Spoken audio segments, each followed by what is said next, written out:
Morning बच्चों। आज हम क्लास 9 को सामाजिक विज्ञान के बारे में एक छोटी सी जानकारी देंगे और इससे संबंधित जो भी जानकारी होगी वो हम आपको बताएंगे। सबसे पहले हम आते हैं क्लास 9 के सोशल साइंस के पहले बारे में। पहले हम ये देखेंगे कि सोशल साइंस यानी कि सामाजिक विज्ञान को कितने भागों में बांटा गया है। ठीक है, सबसे पहले जैसे कि अभी तक आप लोगों ने कक्षा 8 में ये पढ़ा, ठीक है, एक छोटी सी मोटिवेशन यानी कि एक छोटी बुक में पढ़ा, वही अब आपके 9th में आकर एक बहुत ही बड़ा यानी कि थोड़ा सा विस्तार में आपको सामाजिक विज्ञान का स्वरूप मिलेगा और जिसको आपको कई भागों में बांटा गया है। पहला हम देखेंगे आपका, सबसे पहले ये हो जाएगा आपका सामाजिक विज्ञान। ये आपका हो गया सामाजिक विज्ञान, जिसे हम इंग्लिश में सोशल साइंस भी कहते हैं। ठीक, तो सोशल साइंस यानी सामाजिक विज्ञान को कितने भागों में बांटा गया है, कितने चीजों से मिलकर ये आपका सामाजिक विज्ञान बना है।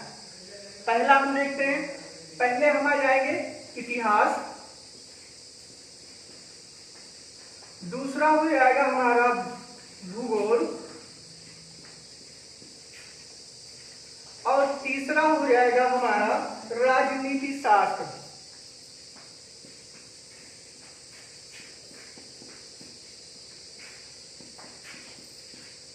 चौथा हो जाएगा हमारा अर्थशास्त्र।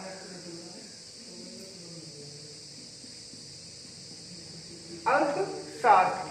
अब आपने इससे पहले वाले क्लास में आपने ये पढ़ा होगा, इतिहास के बारे में कुछ जानकारी आपने ली होगी, फिर उसके बाद में आपने भूगोल के बारे में कुछ जानकारी ली होगी। ठीक है, अब हम आपको ये बताते हैं कि इतिहास, भूगोल, राजनीति शास्त्र और अर्थशास्त्र हमें किन किन विषयों की जानकारी कराता है। सबसे पहले हम आते हैं इतिहास। ठीक है, इतिहास के अंतर्गत हम कौन सी चीजें ऐसी चीज पढ़ते हैं या कौन सी चीजें हम सीखते हैं। सबसे पहले देखिए, जब आप लोग इतिहास का रीड करते हैं या इतिहास पढ़ते हैं तो सबसे पहले आपका आता है राष्ट्रवाद। ये आपका हो जाएगा राष्ट्रवाद। फिर हो जाएगा आपका राज्य का उदय, राज्य का उदय। फिर हो जाएगा आपकी क्रांति। फिर उसके बाद भी आपका हो जाएगा आंदोलन।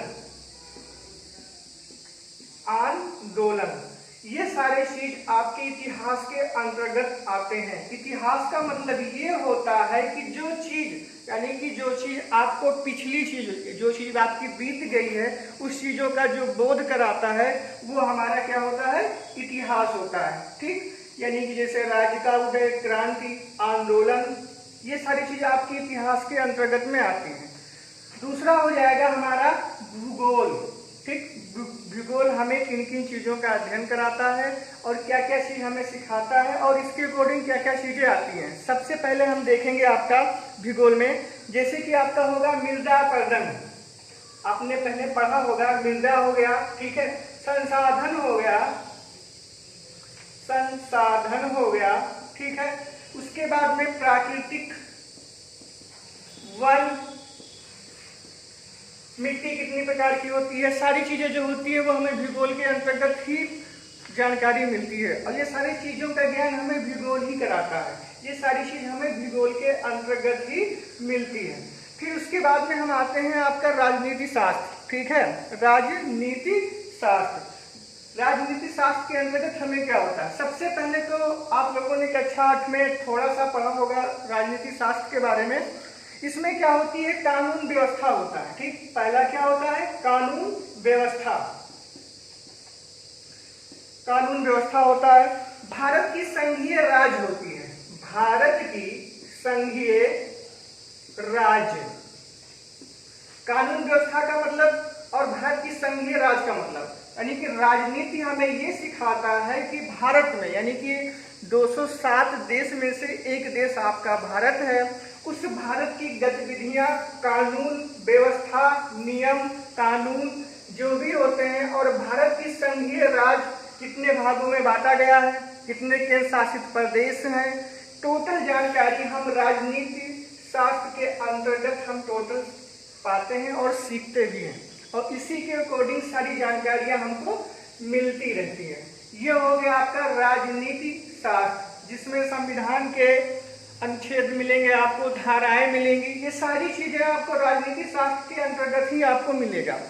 फिर उसके बाद में हम आते हैं आपका अर्थशास्त्र। ठीक है, ये आपका कक्षा 9 में, क्लास 9 में जब आप प्रवेश करेंगे तो अर्थशास्त्र आपको पहली बार मिलेगा और इसका छोटा सा प्रकाश आपको मिलेगा पढ़ने को। ठीक है, इसके विषय में शायद आपको थोड़ी सी जानकारी ना हो, पहले से जानकारी ना हो। अर्थशास्त्र जो होता है वो भारत के विकास का अर्थ समझाता है, यानी कि जो भारत का विकास होता है। हम लोग रहे कहाँ रहे हैं? भारत में रह रहे हैं, तो भारत के विकास का अर्थ समझाता है। यानी कि अर्थशास्त्र के अंदर क्या होता है? विकास की गतिविधियां होती हैं। जैसे कि मान के चलिए आप लोग ये सोचते होंगे कि ये विकास क्या है। विकास का मतलब होता है जैसे कि आपके पूरे भारत में 135 करोड़ जनसंख्या निवास करती है, लगभग जनगणना के अनुसार। अब 135 करोड़ जो जनसंख्या है, ठीक, इसकी विकास की दर, कर, इनका रहन सहन, इनकी सारी गतिविधियां जो भी होती हैं वो टोटल हमें अर्थशास्त्र के अंतर्गत से ही मिलता है और यही हमें बताता है। एक हिसाब से अगर देखा जाए तो अर्थशास्त्र से हम आंकड़ा लगा सकते हैं कि पूरे भारत में कुल कितने प्रतिशत लोग कृषि करते हैं, कितने प्रतिशत लोग बाहर राज्य में निवास करते हैं और कितने प्रतिशत लोग गांव में निवास करते हैं, कितने प्रतिशत लोग गरीब हैं और कितने प्रतिशत लोग अमीर हैं। ये सारी चीज की कल्पना हम अर्थशास्त्र के अंतर्गत करते हैं। ये हो गया आपका 4 पार्टों में डिवाइड। जब आप 9th क्लास में जाएंगे तो आपको, जब सामाजिक विज्ञान स्टडी करेंगे तो आपको एक ही बुक में आपको 4 पार्ट मिलेंगे। पहला हो जाएगा इतिहास, दूसरा हो जाएगा आपका भूगोल, तीसरा हो जाएगा आपका राजनीति शास्त्र और चौथा हो जाएगा आपका अर्थशास्त्र। यानी कि ये चारों चीज मिलकर आपका क्या बनता है? सामाजिक विज्ञान। और सामाजिक विज्ञान हमें इन चारों विषयों का अध्ययन कराता है। फिर उसके बाद में हम देखेंगे ये जो आपके 4 स्टेप हमने आपको बताए हैं, इसमें से कुछ चीजों की डिफिनेशन होती है। जैसे कि आप मान चलिए इतिहास किसे कहते हैं, भूगोल किसे कहते हैं, ठीक, ये सारी चीजों की डिफिनेशन होती है और ये किसके क्षेत्रों में, किनके क्षेत्रों में हमें जानकारी दिलाते हैं और इनके माध्यम से हमें क्या क्या चीज सीखने को मिलती है और जानने को मिलती है। अभी हमने आपको बताया था इतिहास के अंतर्गत आपको क्या मिलती है, भूगोल के अंतर्गत, राजनीति शास्त्र के अंतर्गत और अर्थशास्त्र के अंतर्गत। यानी कि ये आपके 4 पार्ट हैं। ये हो गया आपके सामाजिक विज्ञान के विषय में। अब हम आते हैं आपके पहले चैप्टर, यानी कि आपका जो सामाजिक विज्ञान का जो पहला चैप्टर है, जो ज्योग्राफी का पहला चैप्टर है, चैप्टर का आपका नाम है भारत का आकार एवं स्थिति। ये आपके ज्योग्राफी का पहला चैप्टर है। तो यहाँ पर हम देखेंगे सबसे पहले आपका लेसन नंबर 1। लेसन नंबर 1 आपके चैप्टर का नाम है भारत का आकार एवं स्थिति। भारत का आकार